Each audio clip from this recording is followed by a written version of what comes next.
I want to talk a little bit about completing the square.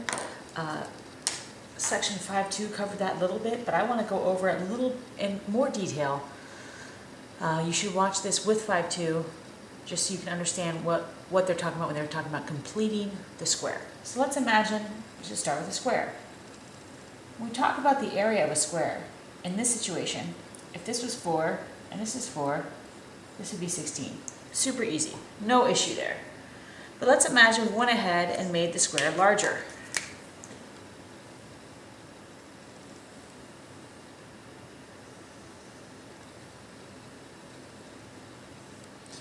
Well, let's say we added 2 units to both sides of the square. Well, what would this area of this rectangle here be? That would be 8, right? And what would the area of this rectangle be? 8. And the area of this square would be 4. And so when we go to do this, we would add up all these areas.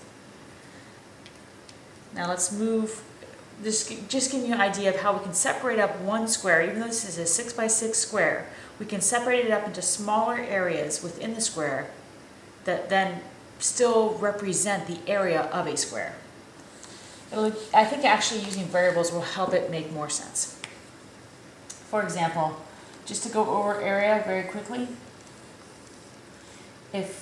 whenever you have a squared variable, immediately you know you're talking about area, because area represents length times width, or one dimension times another dimension. So once you have x squared, you know you could represent it with a picture of area.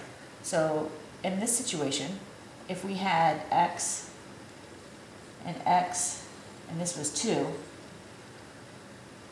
this is the area of this square is x squared. The area of this rectangle is 2x. So when we look at x squared plus 2x, we want to see this as being represented by an area. That's how we want to see this. Now, right now, the area that we're using to represent this is a rectangle. It's not a square. But as we'll find with parabolas and quadratics, sometimes it's useful to rearrange this and make it look like a square, even if that means we have to mess around with stuff. We're going to want to make it look like a square. So we're going to start doing that. We're going to start making stuff look like a square. Let's go with this idea that we have this x squared plus 2x.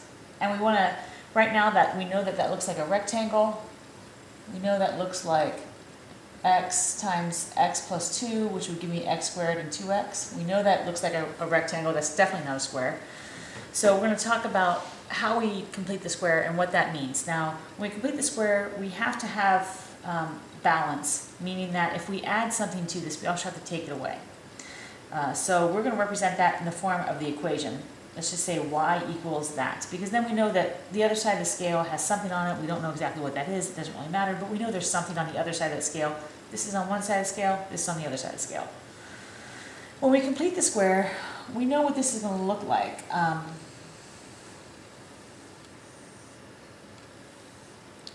Basically, what we know is that we always label this square with whatever's going on here. This represents x squared. I've represented that.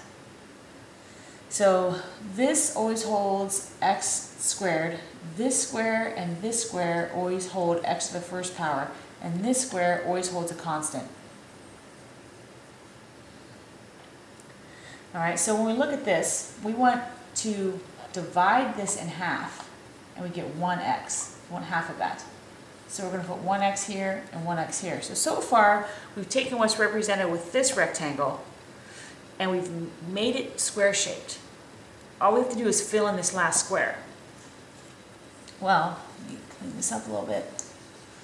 When we go to fill in this last square,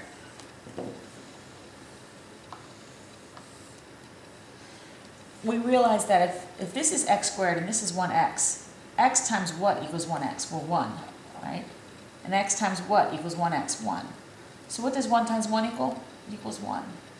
1 squared is 1. So we would be adding 1 to this side of the equation, right? Well, if we add 1 to this side of the equation, we have to add 1 to this side of the equation. So we end up with this y plus 1 equals x squared plus 2x plus 1. And this is a square. This is definitely a square. And what is the length of one of the sides of the square? Well, the length of the side of the square is x plus 1 squared. So we know that this is represented by this shape here. I'm going to do another one.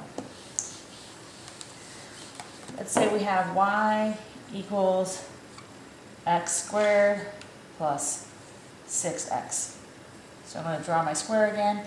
Now you don't have to draw the square every time. I'm just doing this to try and get the picture in your head of what's actually happening here. So this is going to be represented by x squared, or this square represents x squared, so it's x and x. I need to divide this in half. I'm going to get 3. So that would give me 3x here, 3x here. Well, x times what equals 3x? Well, that's 3 and 3.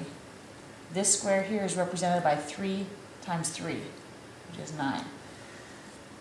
So basically, the number inside each square represents the area of that square. For example, here, the width of this square is 3, the height of this square is 3. That's how I got 9.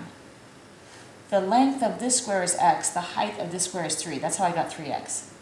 Just like here, the width of this is 3, the height of this is x. That's how I got 3x. So these are just represent areas of these boxes. So how much did I add here? I added 9. If I add 9 to this side, how much do I have to add to this side? 9. So I get y plus 9 is the same thing as this square. It's a square. That's what this means, square. It actually is representing that shape, that area. All right.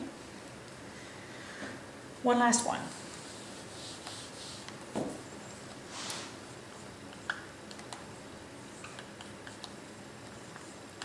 Y equals x squared minus 8x. I'm going to take half of this, negative 8, and that's going to give me a negative 4. Okay? So if I look at my drawing,